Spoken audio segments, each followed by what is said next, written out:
Semoga yang subscribe diberikan rezeki melimpah dari jalan tak terduga.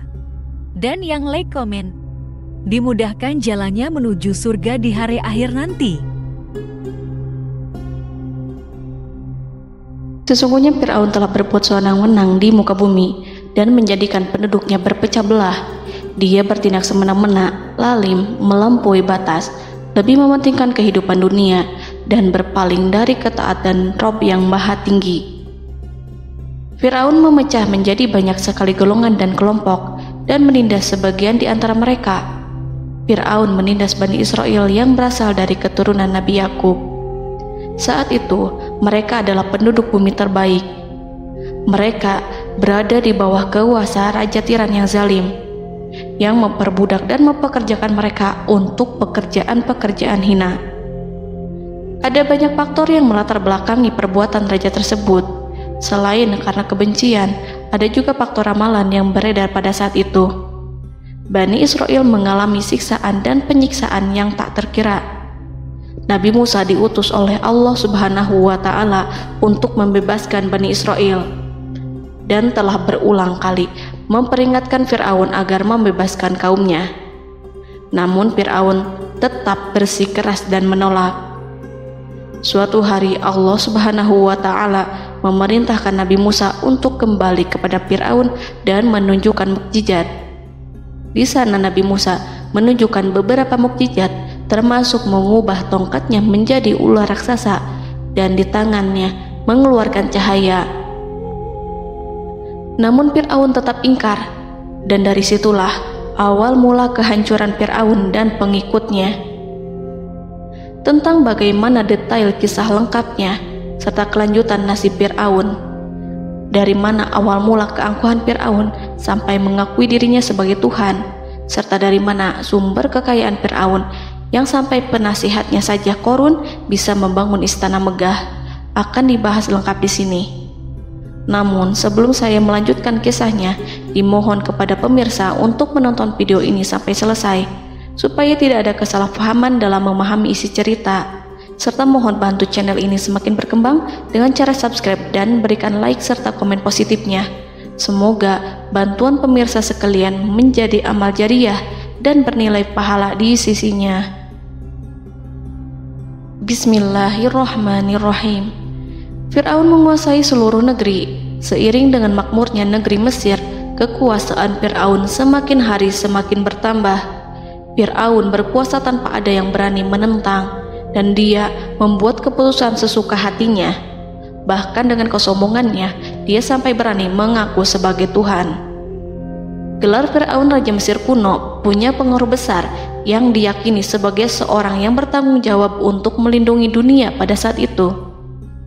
Fir'aun bukanlah nama seseorang, melainkan sebutan dalam Al-Quran yang merujuk pada seorang Raja Mesir yang sombong, suka menindas, dan sering melampaui batas, yang hidup ketika Nabi Musa alaihi salam bayi sampai dirinya dibinasakan oleh Allah di Laut Merah. Fir'aun merupakan sebuah gelar bagi raja-raja Mesir yang muncul di era New Kingdom. Pendapat Syekh Abdurrahman As-Sadi mengatakan bahwa Fir'aun merupakan gelar yang diberikan kepada raja-raja Mesir, sebagaimana Raja Babil disebut Namrud, Raja Habasyah disebut An-Najasyi, Raja Yaman disebut Al-Qil, atau Raja Persia yang disebut Kisra, penguasa Roma yang dijuluki Kaisar. Sebutan Fir'aun dalam Al-Quran ini menjurus pada Raja Mesir yang hidup pada tahun 1527 sampai 1407 sebelum Masehi. Fir'aun dikhususkan untuk menyebut penguasa Mesir yang membangkang dan tidak beriman kepada Allah Subhanahu wa Ta'ala. Sedangkan yang beriman kepadanya dikenal dengan nama Malik, yang saat itu hidup di zaman Nabi Yusuf alaihi salam. Sebagian ahli sejarah mengatakan bahwa penguasa Mesir pada masa Nabi Yusuf disebut Al-Malik atau Raja, tidak disebut Fir'aun, karena kedua penguasa ini berbeda asal daerahnya. Penguasa Mesir pada masa Nabi Yusuf berasal dari Mesir pesisir, sehingga mudah untuk menerima perubahan. Sedangkan Fir'aun pada masa Nabi Musa berasal dari pedalaman Mesir yang mempunyai watak dan karakter keras serta kolot. dan tidak mudah menerima orang-orang di luar kalangan mereka. Dari keterangan di atas dipahami kenapa penguasa Raja Mesir pada masa Nabi Yusuf percaya kepada Nabi Yusuf dan mengikuti agama Nabi Yusuf yaitu Islam, kemudian diikuti oleh rakyatnya. Sebagian ahli sejarah menyamakan Fir'aun dengan Mas'ab ibnu Royan. Ada pula yang menyatakan bahwa Fir'aun anaknya Walid ibnu Mas'ab ibnu Royan dari salah satu kaum Ad. Para Fir'aun Mesir kuno memperoleh kekayaan dan membangun kerajaan mereka yang megah melalui berbagai sumber. Beberapa sumber utama kekayaan dan pembangunan kerajaan Fir'aun adalah sumber daya alam. Mesir kuno diberkati dengan sumber daya alam yang melimpah, termasuk emas, tembaga, dan batu mulia yang ditambang dari wilayah gurun dan lembah. Sungai Nil juga menyediakan tanah yang subur untuk pertanian yang menjadi dasar ekonomi Mesir kuno. Air yang sangat penting ini memungkinkan kota-kota tumbuh di tengah gurun. Lonjakan air dan nutrisi itu mengubah lembah Nil menjadi tanah pertanian yang produktif. Menurut Organisasi Pangan dan Pertanian PBB, petani Mesir kuno adalah salah satu kelompok pertama yang melakukan pertanian dalam skala besar, menanam tanaman makanan seperti gandum, serta tanaman industri seperti rami untuk membuat pakaian. Sungai Nil mengalir ke utara sejauh 4.160 mil dari timur tengah Afrika ke Laut Tengah, yang memberikan Mesir kuno tanah subur dan air untuk irigasi. Untuk memaksimalkan pemanfaatan air Sungai Nil, petani Mesir kuno mengembangkan sistem irigasi cekungan. Mereka membangun jaringan tanggul berbahan tanah untuk membentuk cekungan.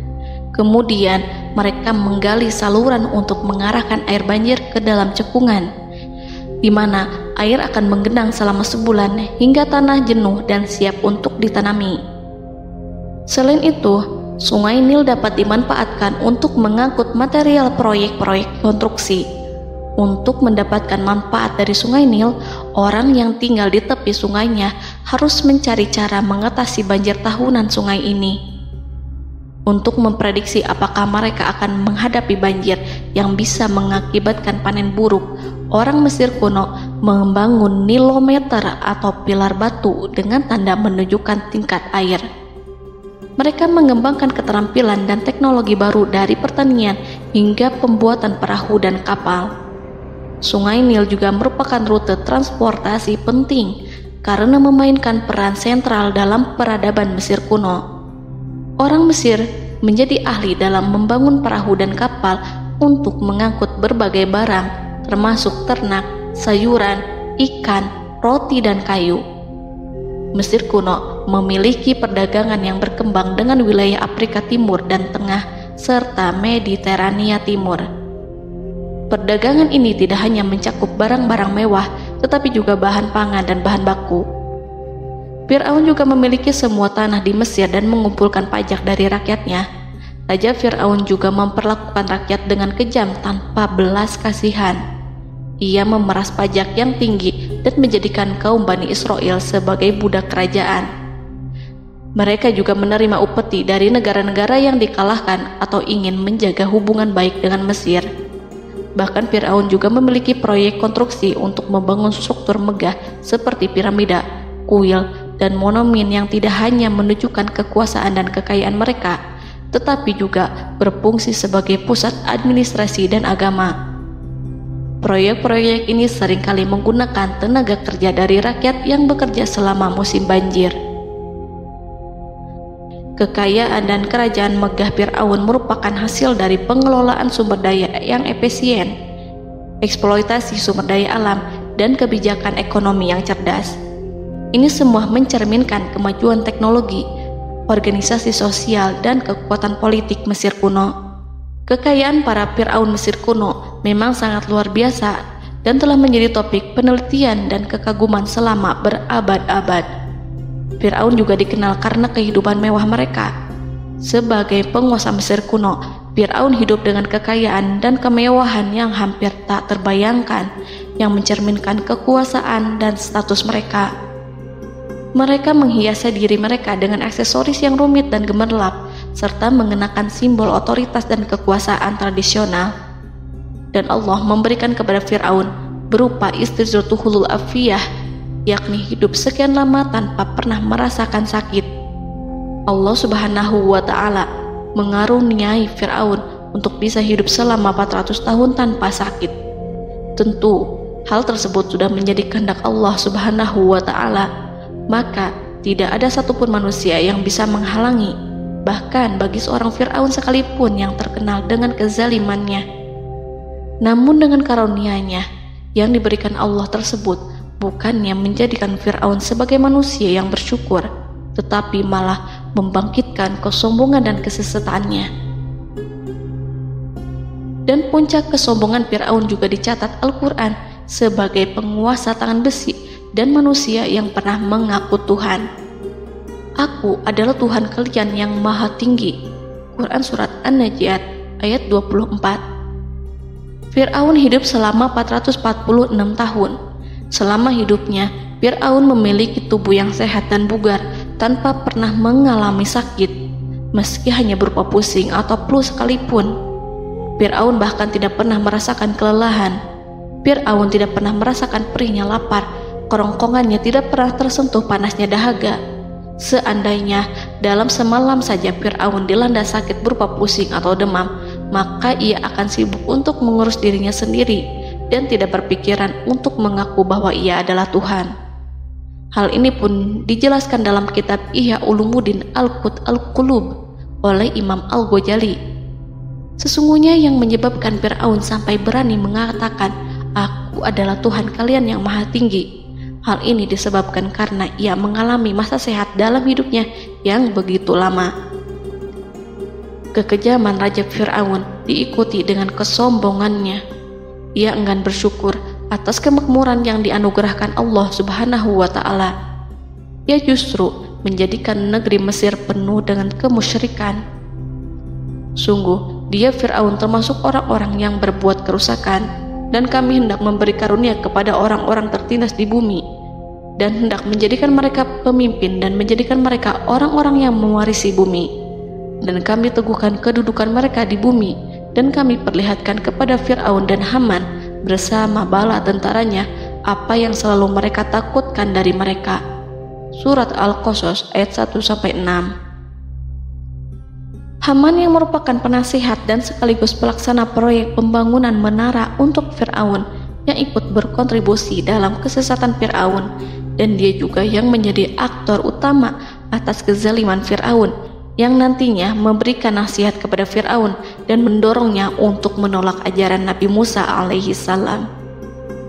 Faktor yang mendorong Fir'aun melakukan tindakan keji ini adalah Bani Israel yang mempelajari suatu hal yang mereka riwayatkan dari Ibrahim, bahwa suatu saat nanti akan lahir seorang anak Bani Israel yang akan menghancurkan kekuasaan Raja Mesir. Berita gembira ini terjadi saat insiden antara Sarah, istri Nabi Ibrahim alaihissalam, dengan Raja Mesir yang saat itu berniat jahat terhadap Sarah. Namun Allah menjaganya. Berita gembira ini santer terdengar di antara Bani Israel. Kaum Kipti juga membicarakan berita ini, hingga sampailah juga ke telinga Fir'aun.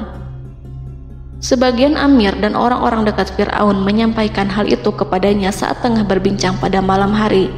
Waktu itu Fir'aun langsung menginstruksikan untuk membunuh seluruh anak laki-laki Bani Israel untuk mengantisipasi kelahiran anak yang dimaksud. Tapi apa boleh buat, kewaspadaan sama sekali tidak bisa menghindari takdir. Suatu ketika, Fir'aun bermimpi seakan-akan api datang dari arah Baitul Maqdis lalu membakar semua rumah Mesir dan seluruh kaum Kipti. Namun, api tersebut tidak membahayakan Bani Israel. Saat bangun, Fir'aun merasa takut oleh mimpi itu. Ia kemudian mengumpulkan seluruh paranormal dan tukang sihir. Fir'aun bertanya kepada mereka terkait mimpi itu. Mereka berkata, akan lahir seorang bayi laki-laki dari kalangan Bani Israel yang akan menghancurkan penduduk Mesir. Sebab itulah Fir'aun memerintahkan untuk membunuh anak laki-laki dan membiarkan hidup anak perempuan. Fir'aun sangat mewaspadai agar Musa tidak lahir, hingga menunjuk sejumlah laki-laki dan dukun beranak berpatroli memeriksa para wanita hamil dan mendata waktu kelahiran mereka. Jika ada yang melahirkan anak laki-laki, si bayi langsung disembelih oleh para algojo seketika itu juga. Allah berfirman, "Kami mengilhamkan kepada ibu Musa, susuilah dia Musa. Jika engkau khawatir atas keselamatannya, hanyutkanlah dia ke sungai Nil dalam sebuah peti yang mengapung. Janganlah engkau takut dan janganlah pula bersedih. Sesungguhnya kami pastikan mengembalikan kepadamu dan menjadikan sebagai salah seorang rasul." Surat Al-Qasas ayat 7. Pada saat itu, ibu Musa yang bernama Ayarika, ada juga yang menyebut Ayah Zakat, merasakan kesedihan yang amat dalam dan sudah mengantisipasi sejak pertama kali mengandung Musa. Kehamilannya ini memang tidak terlihat.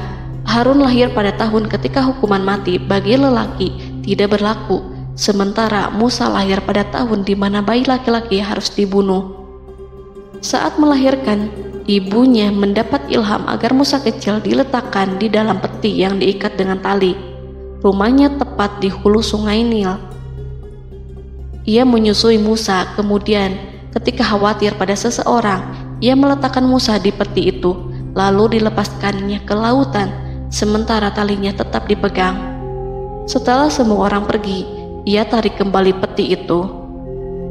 Namun suatu hari, ibu Musa melepaskan peti itu, tetapi dia lupa tidak mengikatnya dengan tali, sehingga peti berisi Musa kecil itu hanyut bersama aliran sungai Nil hingga melintas tepat di depan istana Fir'aun. Selir-selir Fir'aun itu memungut peti dalam kondisi tertutup rapat. Mereka tidak berani membukanya. Peti itu kemudian diletakkan di depan istri Fir'aun, Asiyah binti Muzahim. Ada pendapat yang mengatakan bahwa Asiyah berasal dari Bani Israel dari keturunan Musa. Saat membuka penutup peti dan menyingkap tirai penutupnya, Asiyah melihat wajah Musa kecil memancarkan sinar-sinar nubuah kemuliaan. Begitu melihatnya, Asiyah langsung jatuh hati dan sangat mencintainya. Saat Fir'aun tiba, ia berseru, "Apa ini?" Kemudian ia memerintahkan untuk menyembelihnya, tetapi sang istri meminta agar bayi tersebut diberikan kepadanya. Sang istri berkata, "Dia adalah penyejuk mata hati bagiku dan bagimu." Fir'aun menimpali, "Iya, bagimu, tapi bagiku tidak. Aku tidak memerlukan bayi itu." Petaka memang selaras dengan tutur kata. Kata-kata istri Fir'aun, mudah-mudahan dia bermanfaat kepada kita. Allah memberikan manfaat yang ia harapkan. Di dunia, Allah memberikan hidayah padanya melalui sosok Musa, dan di akhirat, Allah menempatkan dia di surganya karena Musa. Atau kita ambil dia menjadi anak. Keduanya pun mengadopsi Musa karena mereka berdua tidak punya anak. Perkataan Asiyah ini diabadikan dalam Al-Quran surat Al-Qasas ayat 9. Dan berkatalah istri Fir'aun, "Ia adalah penyejuk mata hati bagiku dan bagimu. Janganlah kamu membunuhnya. Mudah-mudahan ia bermanfaat kepada kita, atau kita ambil ia menjadi anak, sedangkan mereka tidak menyadari." Dalam ayat ini Allah Subhanahu wa Ta'ala berfirman yang artinya, sedangkan mereka tidak menyadarinya. Ibnu Katsir menjelaskan maksud dari ayat ini, mereka tidak mengetahui apa yang dikehendaki Allah, bahwa di tangan anak itulah terjadinya kehancuran masa depan Fir'aun dan bala tentaranya. Mereka tidak mengetahui hukuman besar Allah yang dikehendaki terhadap Fir'aun dan pasukannya. Mereka tidak tahu bahwa Allah menakdirkan mereka untuk memungutnya. Saat Musa tinggal di kediaman Fir'aun, pihak keluarga ingin menyusuinya. Namun Musa tidak mau menerima susu wanita manapun. Ia juga tidak mau makan, hingga mereka dibuat bingung karenanya. Mereka berusaha sebisanya untuk memberi Musa makan, namun Musa tidak mau. Seperti yang Allah sampaikan dalam surat Al-Qasas ayat 12. dan kami cegah dia Musa menyusu kepada perempuan-perempuan yang menyusuinya sebelum itu. Mereka kemudian mengirim Musa bersama para dukun beranak dan sejumlah wanita ke pasar. Mungkin Musa mau menyusu pada seorang wanita di sana. Saat semua orang berdiri di hadapan Musa, saudari Musa melihatnya. Ia tak memperlihatkan sikap seakan-akan mengenal bayi yang sebenarnya adalah adiknya. Mereka kemudian pergi bersama saudari Musa itu ke kediaman Musa. Musa kecil kemudian digendong ibunya untuk menyusui bayi itu. Bayi yang tidak lain adalah anaknya sendiri, langsung menyusu dengan lahap. Melihat hal itu, mereka merasa sangat puas dan gembira. Mereka pun melaporkan peristiwa yang sangat menggembirakan itu kepada Asia. Asia meminta agar perempuan yang tidak lain adalah ibunya Musa itu untuk menetap bersamanya dan memohon kebaikan serta kesediaannya. Namun, perempuan itu menolaknya seraya berkata, "Sesungguhnya aku mempunyai suami dan anak-anak yang tidak bisa aku tinggalkan. Akan tetapi, aku siap melakukan jika bayi itu dibawa kepadaku ke rumahku." Akhirnya Asia mengutus ajudan kerajaan untuk menyerahkan bayi itu kepada ibunya Musa untuk disusui secara rutin. Asia kemudian memberikan berbagai macam fasilitas kepada ibu Musa berupa biaya nafkah sehari-hari, pakaian-pakaian bagus, dan beberapa hadiah istimewa yang lainnya sebagai kompensasi upah menyusui bayi itu. Akhirnya Musa kecil kembali ke pangkuan ibunya dan berada di bawah asuhannya. Allah telah menyatukan kembali bayi yang bernama Musa itu dengan ibunya sendiri. Fir'aun tidak akan menyangka jika Allah telah mempersiapkan sesuatu yang besar lewat kehadiran Musa kecil di kerajaannya. Sang raja bengis lagi terpedaya oleh banyaknya pasukan yang dimiliki, kekuasaan, dan luasnya kerajaan yang maha agung yang tak terkalahkan, dan takdirnya tak bisa ditentang. Allah telah memutuskan bahwa bayi itu yang dia dan pengikutnya waspadai keberadaannya itu hingga dengan bengis membunuh banyak sekali nyawa yang tak terhitung jumlahnya. Padahal anak tersebut justru tumbuh dewasa di kediamannya, di atas kasurnya, memakan makanannya dan meminum yang ada di rumahnya. Fir'aun sendiri justru mengadopsi dan merawat serta mengasuhnya tanpa menyadari rahasia besar di balik itu. Anak itu yang membuatnya binasa di dunia dan akhirat karena menentang kebenaran yang nyata yang ia sampaikan kepadanya. Nabi Musa tumbuh dan hidup sebagai salah seorang dari keluarga kerajaan hingga mencapai usia dewasanya, di mana ia memperoleh asuhan dan pendidikan sesuai dengan tradisi istana. Allah Subhanahu wa Ta'ala mengaruniakannya hikmah dan pengetahuan sebagai persiapan tugas kenabian dan risalah yang diwahyukan kepadanya. Musa tumbuh menjadi seorang pemuda yang mempunyai fisik dan akhlak yang kuat. Allah anugerahkan kepada Musa kesempurnaan tubuh dan kekuatan jasmani. Musa juga menyadari bahwa dia hanyalah anak angkat. Tidak setetes pun darah Fir'aun mengalir padanya, dan bahwa ia keturunan Bani Israel yang ditindas dan diperlakukan sewenang-wenang oleh Fir'aun dan kaumnya. Maka dia berjanji kepada dirinya sendiri akan menjadi pembela bagi kaum-kaum yang lemah yang tertindas. Kekuatan fisik Nabi Musa memang tidak bisa diragukan. Itu terbukti pada saat Nabi Musa mampu mengangkat batu penutup sumur seorang diri, padahal batu itu hanya bisa diangkat oleh 10 orang laki-laki. Peristiwa kedua saat perkelahian antara Bani Israel dan orang Kipti atau kaumnya Fir'aun, suku asli Mesir. Saat orang Israel meminta pertolongan kepada Musa untuk mengalahkan orang Kipti, Musa menghampiri orang Kipti tersebut. Dengan tangan terkepal, Musa meninju orang Kipti dan matilah musuhnya itu. Orang Kipti hanya mati karena pukulan itu. Musa tidak sengaja dan tidak bermaksud untuk membunuh orang Kipti. Musa hanya berniat membuatnya jera. Dan karena peristiwa itulah Nabi Musa pergi meninggalkan Mesir karena Musa takut terhadap Fir'aun dan tentaranya yang akan membunuhnya.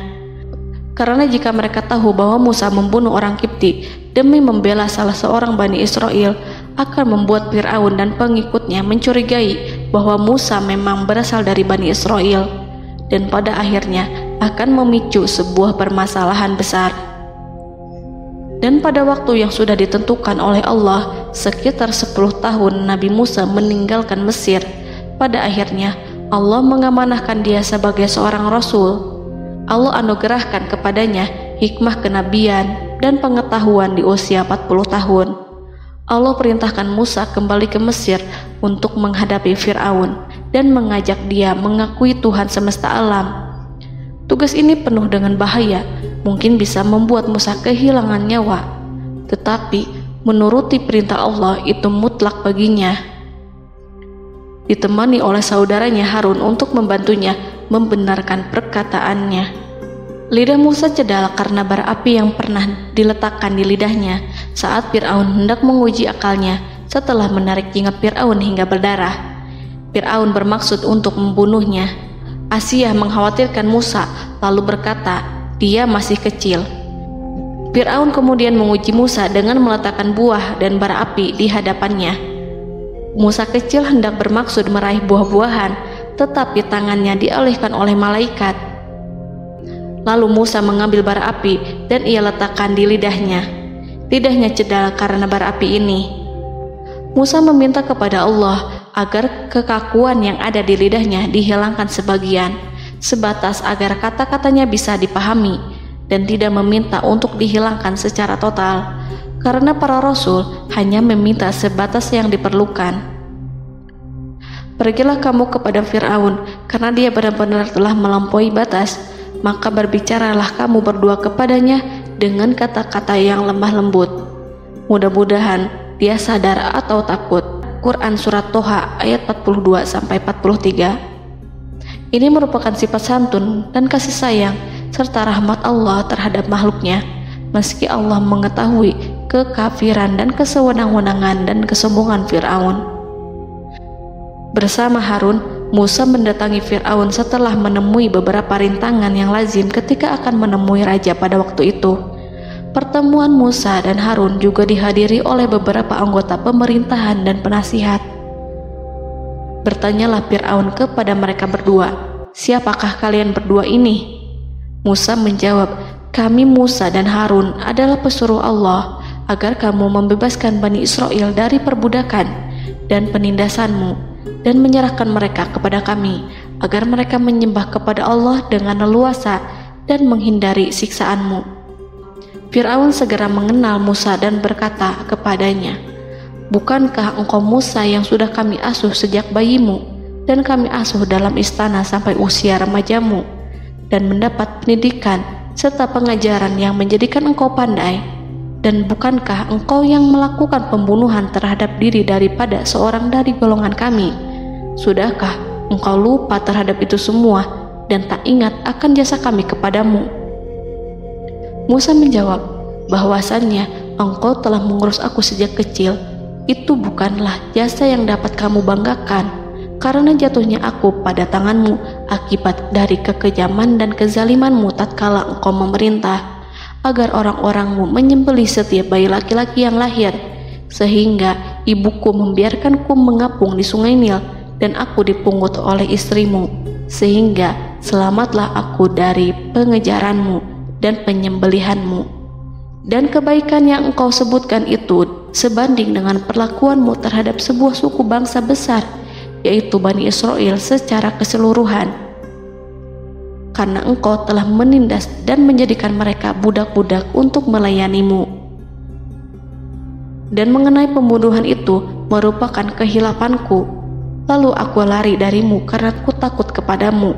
Namun peristiwa itu merupakan rahmat dan hikmah yang terselubung bagiku, sebab dalam perantauanku setelah aku melarikan diri dari negerimu ini, Allah Subhanahu wa Ta'ala mengaruniakanku dengan hikmah ilmu dan mengutus aku sebagai Rasul. Maka dalam rangka tugasku sebagai Rasul, datanglah aku kepadamu atas perintah Allah untuk mengajak engkau dan kaummu untuk menyembah Allah dan meninggalkan kezaliman serta penindasanmu terhadap Bani Israel yang kau pekerjakan dan perbudak mereka untuk melakukan pekerjaan dan melayanimu. Fir'aun bertanya, siapakah Tuhan yang engkau sebut-sebut itu, hai Musa? Adakah Tuhan di atas bumi ini selain aku yang patut disembah dan dipuja? Musa menjawab, iya, yaitu Tuhanmu dan Tuhan nenek moyangmu serta Tuhan alam semesta. Fir'aun bertanya, siapakah Tuhan alam semesta itu? Musa menjawab, ialah Tuhan langit dan bumi dan segala yang ada di langit dan di bumi. Berkatalah Fir'aun kepada para penasehatnya dan para pembesarnya, sesungguhnya Rasul yang diutus kepada kamu ini adalah seorang yang gila. Kemudian ia balik bertanya kepada Harun dan Musa, siapakah Tuhan kamu berdua? Akulah Tuhanmu yang paling tinggi. Surat An-Najiat ayat 23-24. Dan Fir'aun berkata, wahai para pembesar kaumku, aku tidak mengetahui ada Tuhan bagimu selain aku. Quran Surat Al-Qasas ayat 38. Fir'aun menentang, padahal ia tahu bahwa ia adalah hamba yang diatur dan Allah lah yang menciptakan dan memberi bentuk rupa, dan mereka mengingkarinya karena kezaliman dan kesombongannya, padahal hati mereka meyakini kebenarannya. Maka perhatikanlah bagaimana kesudahan orang-orang yang berbuat kerusakan. Quran Surat An-Naml ayat 14. Fir'aun beralih memakai kekuasaan dan wibawa yang ia miliki. Fir'aun berkata, jika engkau menyembah Tuhan selain aku akan memasukkanmu ke dalam penjara. Musa berkata, apakah engkau akan melakukan itu sekalipun aku tunjukkan kepadamu suatu bukti yang nyata? Fir'aun menjawab, tunjukkanlah sesuatu yang nyata itu. Maka Musa melemparkan tongkatnya.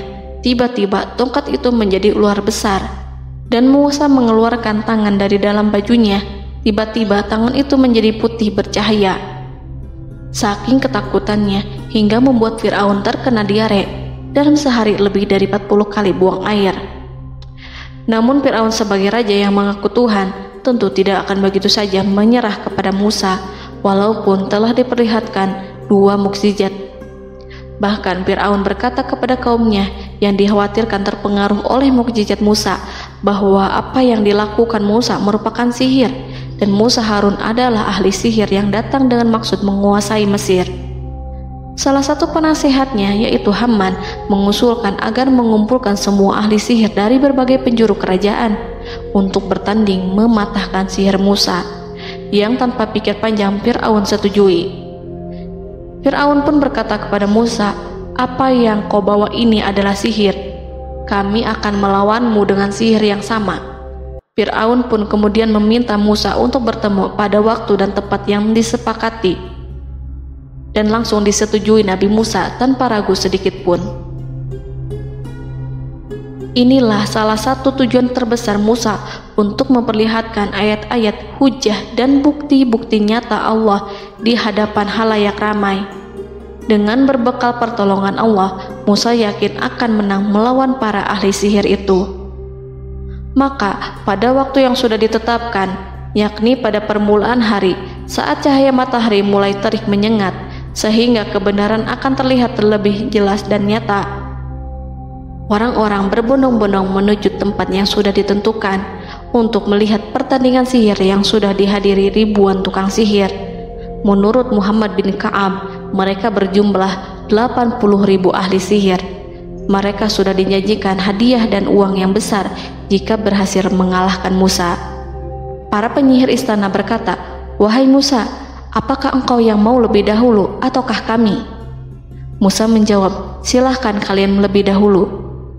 Maka ketika tali-tali dan tongkat-tongkat ahli sihir dilemparkan, tiba-tiba berubah menjadi seakan-akan ia merayap cepat karena sihir mereka.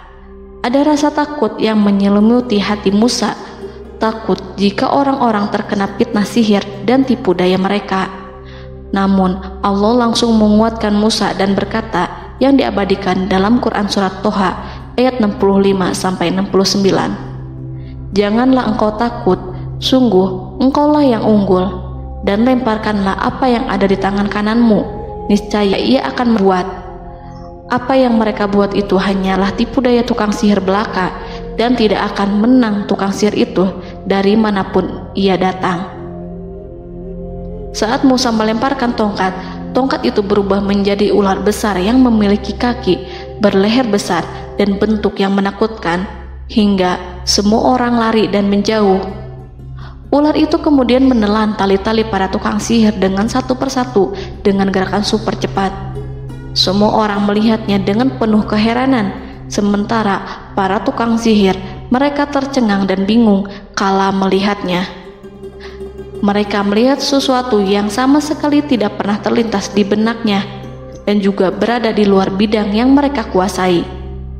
Saat itulah mereka tahu pasti bahwa yang mereka lihat itu bukanlah sihir, sulap, khayalan ilusi ataupun kebohongan semata, tetapi sebuah kebenaran yang hanya bisa dilakukan oleh Yang Maha Benar, yang mengutus mukjizat tersebut dengan benar. Allah menyingkap tabir kelalaian dari hati mereka, menyinarinya dengan petunjuk yang Ia ciptakan dan menyingkirkan gumpalan keras di hatinya. Mereka segera bertaubat dan tunduk sujud kepadanya. Dengan lantang mereka mengatakan kepada semua yang hadir tanpa memperdulikan hukuman ataupun siksaan apapun, "Kami beriman kepada Rob seluruh alam, yaitu Tuhannya Musa dan Harun." Fir'aun yang congkak dan sombong tentu sangat marah dengan apa yang disaksikannya itu. Ketika melihat ahli-ahli sihirnya begitu cepat menyerah dan mengakui kekalahan kepada Musa, bahkan menyatakan beriman kepada Tuhan Musa dan Harun. Tindakan itu dianggapnya sebagai pelanggaran terhadap kekuasaannya dan penentangan terhadap ketuhanannya dan merupakan tamparan bagi kewibawaannya. Fir'aun berkata kepada mereka, "Apakah kalian telah beriman kepada Musa sebelum aku memberi izin? Kenapa kalian tidak terlebih dahulu bermusyawarah kepadaku sebelum melakukan tindakan keji di hadapan rakyatku ini? Dia itu pemimpinmu yang mengajarkanmu sihir, dan bukankah ini adalah persengkongkolanmu terhadapku? Musa dapat mengalahkan kamu sebab ia mungkin merupakan guru dan pembesar yang mengajari sihir kepadamu, dan kamu telah mengaturnya, dan sandiwaramu ini tak akan kubiarkan. Akan kupotong tangan dan kakimu secara bersilang, dan sungguh aku akan salib kamu pada pangkal pohon kurma sebagai balasan dan hukuman atas pengkhianatanmu ini." Walaupun melihat langsung kebenarannya, Fir'aun tetap tidak percaya. Dia tidak suka keyakinan para penyihir terhadap Musa. Para penyihir itu yang telah mengakui keimanan mereka kepada Allah tak merasa gentar ataupun takut, karena ketika para tukang sihir itu sujud, mereka melihat rumah dan istana-istana di surga yang telah dipersiapkan untuk mereka. Semuanya dirias untuk menyambut kedatangan mereka. Karena itu, mereka tidak peduli dengan ancaman Fir'aun. Setelah peristiwa kekalahan penyihir Fir'aun dengan mukjizat Nabi Musa itu, Fir'aun serta penasihat dan para pembesarnya, termasuk Haman, merencanakan penindasan yang lebih kejam untuk kaum Bani Israel dan merencanakan pembunuhan terhadap Nabi Musa. Fir'aun khawatir jika gerakan Musa tidak dipatahkan akan mengancam kerajaan dan kewibawaannya yang mengaku sebagai Tuhan. Walaupun sudah diingatkan oleh orang mukmin dari kalangan keluarga Fir'aun agar tidak membunuh Nabi Musa dan menyeru kembali menuju jalan yang benar dan mengingatkan kepada akibat yang buruk yang akan didapati nanti, namun Fir'aun dan penasihatnya tetap berada pada kesesatan. Sebagai balasannya, Allah menghukum Fir'aun dan penduduknya dengan kekeringan dan penyakit yang bertahun-tahun karena menolak Rasulnya. Mereka dilanda banjir bandang, darah yang bercampur dengan seluruh air yang ada. Setiap kali mereka akan mengambil air, baik air sumur ataupun air sungai Nil, pasti akan berubah menjadi darah segar. Serbuan belalang pun tidak bisa mereka hindari. Belalang menghinggapi tanaman hingga tak menyisakan satupun buah, daun ataupun rumput. Serangan hama dan wabah katak juga mengerumuni mereka hingga berjatuhan di makanan, wadah-wadah, sampai-sampai ketika ada yang membuka mulut untuk makan ataupun minum, pasti ada katak yang jatuh di situ. Semua hukuman itu hanya menimpa Fir'aun dan pengikutnya, sama sekali tidak menimpa Nabi Musa dan Bani Israel. Namun mereka tidak belajar ataupun berubah, mereka tetap saja kafir dan hanyut dalam kejahatan. Setiap kali Allah timpakan hukuman kepada Fir'aun dan pengikutnya, mereka bersumpah dan berjanji kepada Musa untuk beriman. Namun ketika hukuman itu dihilangkan, mereka ingkar janji, berpaling dan kembali kepada keburukan seperti sedia kala. Dari semua penderitaan ini, Allah perintahkan Musa membawa pengikutnya keluar dari Mesir, memulai perjalanan berbahaya antara hidup dan mati. Setelah mengetahui keberangkatan Nabi Musa dan Bani Israel, Fir'aun bersama tentaranya bergerak untuk membantai mereka. Dengan pasukan besar yang berjumlah lebih dari 1.600.000 personil, ditambah 100.000 ekor kuda berwarna hitam legam, Fir'aun berhasil mengejar rombongan Nabi Musa yang saat itu berjumlah 600.000 prajurit di pantai Laut Merah saat matahari terbit. Pasukan Fir'aun mengepung mereka dari semua arah. Di belakang mereka ada tentara Fir'aun yang kejam, sementara di hadapan mereka Laut Merah yang membentang luas. Kala situasi kian genting dan Fir'aun beserta seluruh pasukannya mendekat dengan kesungguhan hati, diperkuat dan persenjataan, juga dengan amarah dan kedengkian, penglihatan tidak menetap mengarah ke suatu tujuan, dan hati naik menyesak sampai ke tenggorokan. Saat itulah Yang Maha Penyantun lagi kuasa, Rob Arsy yang mulia, mewahyukan kepada Musa, "Pukullah laut itu dengan tongkatmu." Maka tatkala Musa memukulkan tongkatnya ke lautan, laut itu pun terbelah. Air lautan berdiri tegak laksana gunung yang terbelah oleh kuasa yang maha agung, yang bersumber dari zat yang mengatakan kepada sesuatu, "Jadilah," maka jadilah sesuatu itu. Allah memerintahkan angin barat untuk menyapu kerikil-kerikil hitam lautan, hingga dasar lautan berubah menjadi tanah yang kering, yang tidak melekat pada kaki-kaki kuda dan hewan. Allah memerintahkan Musa untuk melintas bersama kaumnya. Mereka segera turun melintas dengan senang. Mereka menyaksikan sebuah hal yang membuat mata tercengang dan memberikan petunjuk pada hati orang-orang yang mukmin. Setelah Musa bersama kaumnya melintas secara keseluruhan dan keluar dari lautan, saat itulah pasukan garis depan Fir'aun baru masuk. Saat itu Musa bermaksud memukulkan tongkat ke lautan agar kondisi laut kembali seperti sedia kala, agar Fir'aun dan pasukannya tidak bisa mengejar. Tapi Allah yang Maha Kuasa dan pemilik keluhuran memerintahkan agar lautan tetap dibiarkan seperti itu, seperti yang ia firmankan. Saat Musa membiarkan lautan dalam kondisi terbelah dan Fir'aun tiba di tepi pantai, ia melihat sesuatu yang dahsyat. Kondisi ini membuatnya tercengang dan ia tahu betul bahwa apa yang dilihatnya adalah pekerjaan Rob Arsy yang mulia, seperti halnya mukjizat lain yang pernah ia lihat sebelumnya. Fir'aun berhenti dan tidak maju. Ia menyesal karena mengejar Bani Israel dalam situasi seperti ini, di saat penyesalan tiada lagi membawa guna. Namun Fir'aun memperlihatkan sikap tangguh dan kuat di hadapan para pasukannya dan memperlakukan mereka layaknya musuh. Jiwa kafir dan watak Fir'aun mendorong dirinya mengatakan kepada kaum yang ia perdaya hingga patuh dan mengikuti kebatilannya, "Lihatlah bagaimana lautan ini terbelah agar aku bisa mengejar budak-budakku yang melarikan diri dari kekuasaanku, menyimpang dari ketaatanku dan meninggalkan negeriku." Fir'aun bersembunyi di barisan belakang dengan harapan ia bisa selamat, tapi mustahil ia bisa selamat. Fir'aun terlihat maju mundur.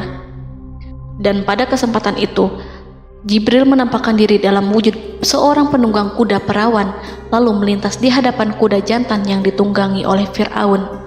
Kuda yang ditunggangi Fir'aun meringik menghampiri kuda yang ditunggangi Jibril. Fir'aun kemudian masuk ke dalam lautan hingga mendahului kuda dengan tangkas dan cepat.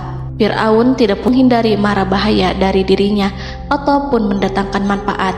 Mereka segera menyusul hingga semuanya berada di lautan. Setelah bagian depan hendak mencapai tepi, Allah memerintahkan Musa melalui wahyu untuk memukul lautan dengan tongkat. Musa memukul lautan dengan tongkat. Lautan kembali menyatu seperti sedia kala dan menenggelamkan mereka semua. Tak seorang pun yang selamat. Allah menggambarkan tentang bagaimana Fir'aun didengkot orang-orang kafir Kipti tenggelam. Gelombang besar sesekali turun dan sesekali naik membawa Fir'aun. Bani Israel melihatnya dan juga pasukannya, seperti apa siksa dan petaka besar yang Allah timpakan kepadanya dan juga pasukannya, agar Bani Israel senang dan lega. Saat Fir'aun menyaksikan kematian dan mulai sakarat, ia kembali kepada jalan kebenaran dan bertaubat, serta beriman pada saat keimanan tiada lagi membawa guna. Seperti yang Allah sampaikan dalam ayat yang lain, sesungguhnya orang-orang yang dipastikan mendapat ketetapan Rabb-Mu tidaklah akan beriman meskipun mereka mendapat tanda-tanda kebesaran Allah hingga mereka menyaksikan azab yang pedih. Quran Surat Yunus ayat 96-97. Seperti itulah Musa mendoakan keburukan pada Fir'aun dan golongannya agar harta benda mereka dibinasakan, hati mereka diikat sehingga mereka tidak akan beriman hingga melihat siksaan yang pedih, yaitu ketika keimanan tidak ada lagi membawa guna bagi mereka, sekaligus sebagai penyesalan bagi mereka. Allah berfirman kepada Musa dan Harun saat keduanya mengucapkan doa tersebut, sungguh telah diperkenankan permohonan kamu berdua. Quran Surat Yunus ayat 89. Siksaan yang ditimpakan kepada Fir'aun dan pasukannya ini merupakan jawaban atas doa Musa dan saudaranya Harun. Dalam hadis riwayat Imam Ahmad, Rasulullah Shallallahu Alaihi Wasallam bersabda, saat Fir'aun berkata, aku percaya bahwa tidak ada Tuhan melainkan Rabb yang dipercaya Bani Israel, Jibril berkata kepadaku, wahai Muhammad, andai kau melihatku saat mengambil pasir lautan, lalu aku sumpalkan ke mulutnya karena khawatir jika rahmat menghampirinya. Ibnu Abbas dan lainnya mengatakan, sebagian Bani Israel meragukan kematian Fir'aun, bahkan ada yang menyatakan bahwa Fir'aun tidak mati. Allah kemudian memerintahkan lautan untuk mengapungkan jasad Fir'aun. Menurut pendapat lain, Fir'aun terangkat ke permukaan air. Ibnu Abbas dan lainnya mengatakan, sebagian Bani Israel meragukan kematian Fir'aun, bahkan ada yang menyatakan bahwa Fir'aun tidak mati. Allah kemudian memerintahkan lautan untuk mengapungkan jasad Fir'aun. Maka pada hari ini kami selamatkan jasadmu, yaitu dengan mengenakan baju perang yang dengannya kau dikenali, agar engkau dapat menjadi pelajaran bagi orang-orang yang datang setelahmu, yaitu agar kau menjadi bukti bagi Bani Israel atas kekuasaan Allah yang membinasakan Fir'aun. Karena itu, sebagian salaf membaca, kemungkinan yang dimaksud adalah kami menyelamatkan jasadmu beserta baju perangmu agar kau menjadi pelajaran bagi orang-orang setelahmu dari kalangan Bani Israel, dan mereka tahu bahwa kau telah binasa. Wallahu a'lam.